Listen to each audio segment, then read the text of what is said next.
responded to 9/11 and how the retelling of the following day amidst the fear, confusion, and rage that drove that response.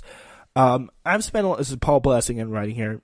I've spent a lot of time thinking about the spirit of 9/12 over the past few days, largely as the federal government and state government scramble to respond to COVID-19, and it becomes increasingly clear that the coronavirus attack is going to be the most defining event in American history since the 9/11 attacks.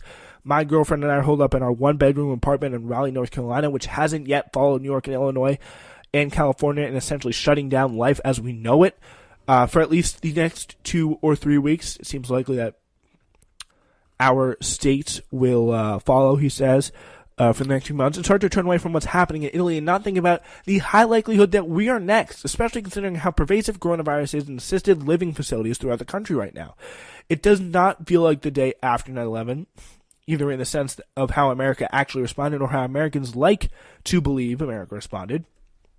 If anything, it feels like 3 or 4 days later, but in perpetuity.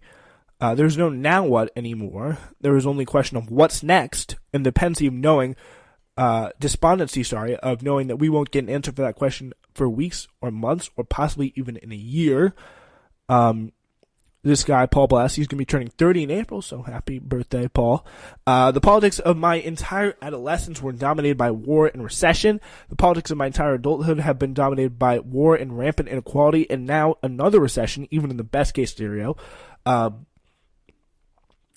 This country lets thousands and thousands of people die every year due to a lack of access to health care. When it comes to climate change, our government has wavered between inadequate action and no action, depending on which party holds the reins of power. When it comes to protecting a small shred of democracy and control of civic life we enjoy from forces like Facebook and the self-interest of state legislators, and the government consistently fails to meet this challenge. When they're presented with the option of holding the powerful accountable, they almost always choose the other thing. So it's not really a coincidence that Joe Biden and Donald Trump have frequently compared the effort to mitigate the coronavirus to some sort of a war. It feels impossible to believe the American government could ever rise to meet a challenge that it can't bomb into submission. That's not to say there isn't some reason for hope. Last week I began putting together a spreadsheet to help people find aid and volunteer opportunities in their communities. Paul Bless did.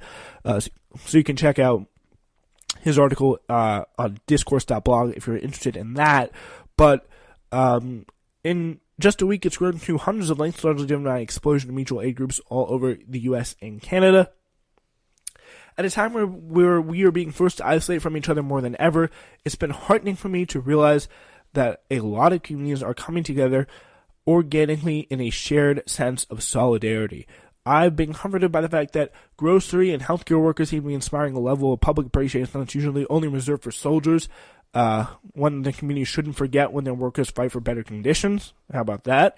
And there's some consolation to be found in workers coming together at places like Starbucks and GameStop to force closures when their bosses are more occupied with squeezing every last dollar from their labor rather than worker or consumer safety.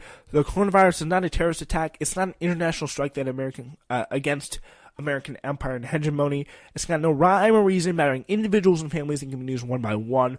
And it seems right that the response has been most awe-inspiring and reliable at the community level and from the people powering those efforts. The Trump administration, meanwhile, has repeatedly screwed up and deflected blame from the very beginning. And it took a week for Biden, as we talked about at the very top of the show, on how to even begin to look at handling the crisis.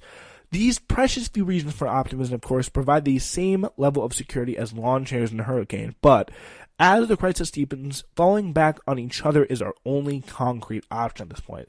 Putting all our chips in the government and doing what's necessary to prevent ruins in terms of public health and economic ruin is a gamble we just can't afford. So on that note, stay strong, everyone. Rely on your communities because chances are they got your back more than the government ever will.